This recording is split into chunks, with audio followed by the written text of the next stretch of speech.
Now, welcome to Writer's Life, a place where you get the sight, sound, smells, taste of my particular writer's life, where you get the truth about the writer's life. Getting the sleep right out of my eye. Subscribe if you haven't already. Punch the like button. Tap the bell for notifications so you don't miss out on one single exciting video. Go to vincandrew.com, vincandrew.com. Pick up White Wedding now for almost nothing. For the rest of the weekend, the rest of the holiday weekend here in the States. But you can get it all over the world for the same price. And I do that so I can move up the hot new bestseller list and to give you a break. God knows everything's so expensive, right? What was I bought? I bought oh, by the way, this is my first ever breakfast. What is it, like 10 of 8 in the morning? My first ever breakfast writer's life video. So therefore I'm getting stuff out of my eyes and basically waking up on myself, even though I've been up a half an hour. But I'm going to be doing some stuff this afternoon. So I'm not going to be able to do that this afternoon, or I'm not going to be able to film anything this afternoon. But I was in the grocery store the other day, and I like English muffins, right? And I'm one of those persons, as soon as I wake up, I got to have something on my stomach. Because I take an allergy pill and stuff like that, and you just want to have something next to them. So I usually have an English muffin, right? English muffins, I don't know, up until Uncle Joe took office, it was like $2.50 a package or something like that, right? You get like 8 in a package or something. I don't know. Never counted them before, and now they're like $6. I mean, that's just insane, So I picked up bacon, eggs, English muffins, some juice, orange juice, and I think the total bill was $27 or something crazy. Maybe there was milk in there too or something like that. It was just insane. And then I'm like, how is the average person with kids making it in this world these days? How are they doing it? Gas used to be almost half what it is now. My energy bill used to be about $25 pre-2020. Now it's about $125. That includes gas and electric. I mean, it's insane. I don't know how the average person's living. I really don't. The average writer, because we don't get paid every week. This is one of the reasons why I went off the dollar standard completely. I keep no money in the bank. None. Zero. Zip. Keep it all in Bitcoin, because it appreciates sometimes day by day, and sometimes it depreciates day by day. It's volatile. But in general, there is no better investment of hard assets in the world. It beats gold. Consider it think of it as digital gold, but it's better than gold. But do your own research and see if you need to make the switch to get off the dollar, get away from the banks, and get onto a Bitcoin standard. I think you'll find that it's worth it. Scary, especially if you're middle-aged like me, because you're not used to this kind of thing. You're used to going to the bank. But for younger people, it makes sense for them. But what I do use the banks for is I borrow against the value of my Bitcoin, and I pay bills sometimes with a line of credit or whatever, and just pay that back. Easy peasy. You can borrow $5,000 on a line of credit and pay $140 a month for the privilege. So use the bank's money but keep all your money, transfer it into Bitcoin if you want to. This is not, I can't tell you what to do. I'm not your dad. But you have to do your own research. This is for entertainment purposes only. Another sip of coffee. So I'm sad to report that another publisher has gone under, and I was proud to be published by them. I think, maybe 4 books with them. Polish books. I actually asked the publisher, and I won't mention his name because I don't think he'd appreciate it, but I actually asked him for my rights back now about 3 years ago, I'd say. It was during the pandemic. And he was gracious, really gracious enough to be like, okay, yeah, I'll give him back to that. And he could have said no. So I got them back, and all my books are already, that I had with Polish, are already repackaged, new covers, re-edited, I think in most cases.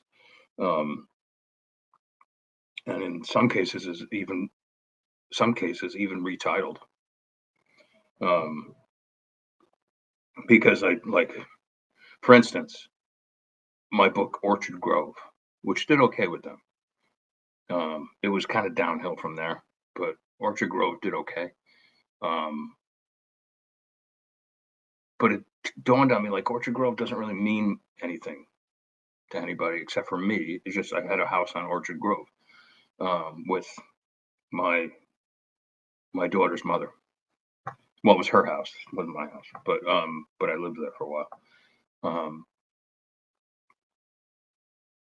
And I thought, like, you know what?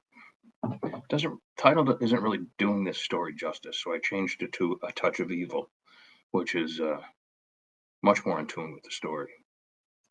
And what else did I do? I changed, for some reason, the publisher and I decided to do a Jack Marconi PI Thriller, which was just silly on both of our parts, because you don't break into the middle of a series and publish just one novel.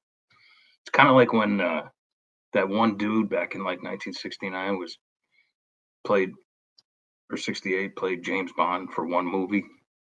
Like, everybody forgets it. Like, we want either Sean Connery or the guy who followed up Sean Connery, for like 8 movies.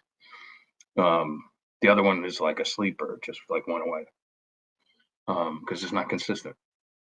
But I changed that. I got it right back into my Keeper Marconi series, where it belongs, under my Bear Media label, and changed it to American Prison Break. It was called The Corruptions. Again, that means nothing to anybody.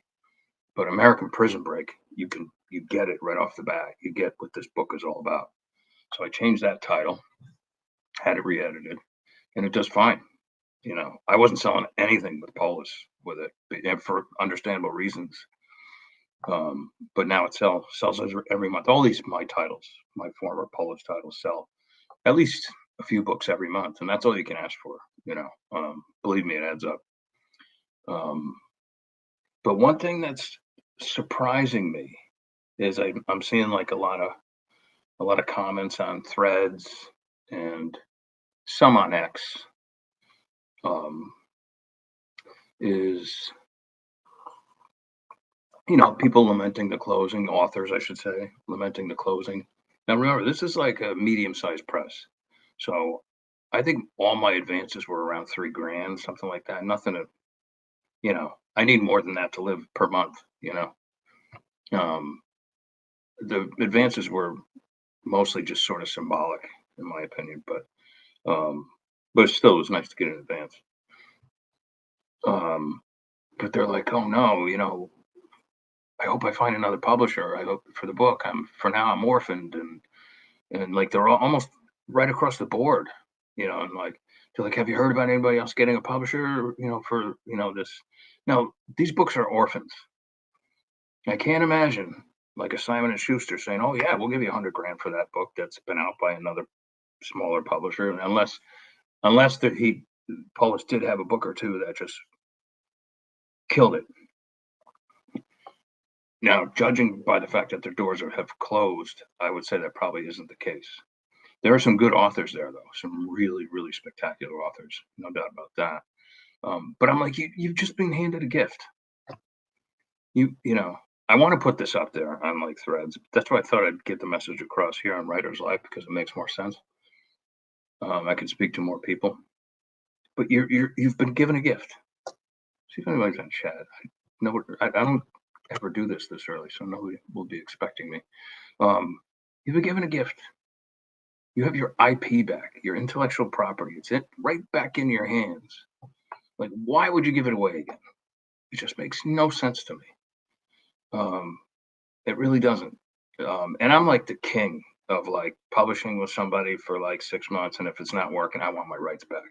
I'm like the king of that, and I'm well known for that. So I've made the decision to stop fucking around with publishers like that because it just creates bad feelings and all this sort of stuff. And it's not fair to them. It's not fair to me. It's not fair to anybody. So I got my rights back from Ocean View, the books I had with them. That took me throwing a tantrum, which I'm not happy about. I shouldn't have done that. The only publisher I still have books with is Thomas and Mercer. They still have 2 or 3 of my books, which they won't give me back without a bit of a fight, and it's not worth it, you know. So, and Down and Out books. Now, Down and Out books for me is like it's like kind of a priestly calling. It doesn't make me any money whatsoever, but I really love their list. I really love their noir and hard boiled list, and lately I've just been reading only Down and Out books. So I'm happy to be a part of their list, and I'm not going to ever ask for my rights back there. You know, if somehow they go south like Polis did, then I would automatically get my rights back anyway. But that's it. That's as far as it goes. Unless, you know, there's some publisher out there that's like, I'll give you $500,000 for 2 books or something. It would have to be that kind of money, which is impossible these days. But I want to tell these people that are just like, they're just like lost. Like, you got your IP back. Use this as a start. You know, you've already been legitimately, traditionally published. You've still got the contract. You've got the cred. Okay, you've proven yourself. Now start your own little company and start getting your own books out. Get that book out that is now orphaned. Don't just look at it and don't just cry in your coffee. Get that book out this weekend. Go.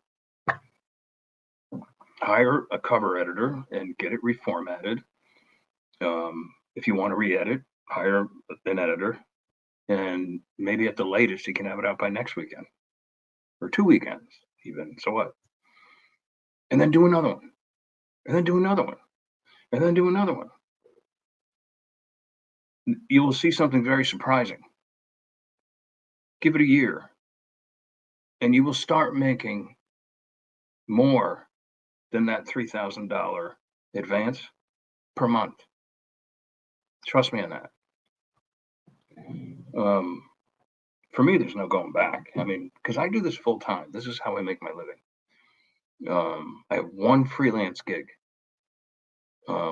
where I spend maybe an hour every other day, sometimes every weekday, once an hour.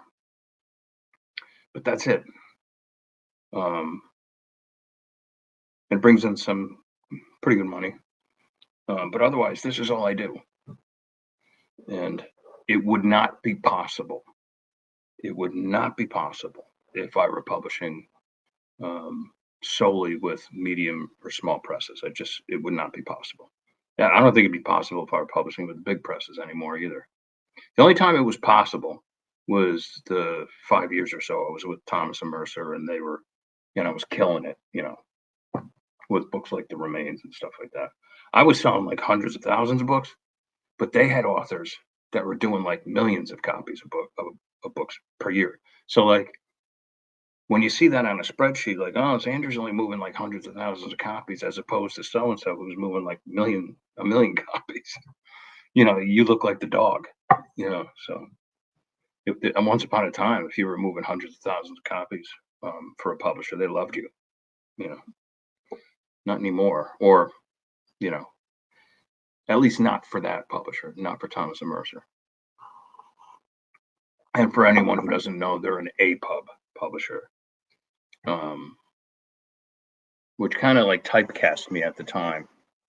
And New York Times did a piece partially on me about how like my whole world is Amazon and all this sort of stuff. And while at the time there was some truth to that, is that now it couldn't be more untrue. I publish with everybody all over the world. So, and now I'm even getting into like PayHip, direct sales and stuff like that.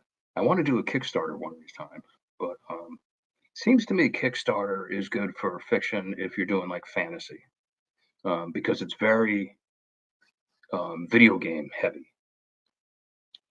and that makes sense. The two sort of go together hand in hand. But in any case, I'm rambling here because it's morning and I've only had a few sips of coffee. It's already getting cool, so I want to go heat that up. But I hope I look a little better. I put on 5 pounds. This lung is back, I'd say about 60 to 75% capacity, which they told me, that's about what it's going to be for now and whatever. I go in this week for one more test. And then that's it for a little while. Then I got my colonoscopy. That ought to be fun too.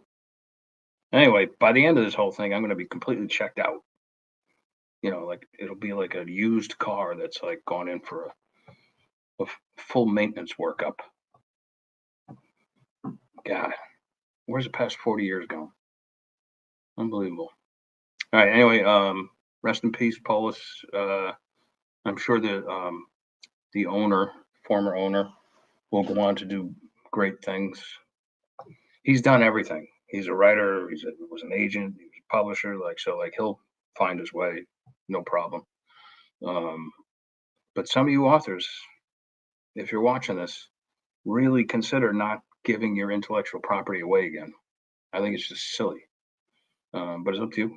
All right, everybody. I hope you have a great day. It's come to you on a rare Saturday. I'm going to enjoy part of this day, getting out. And that's it. Long weekend. Beginning of summer.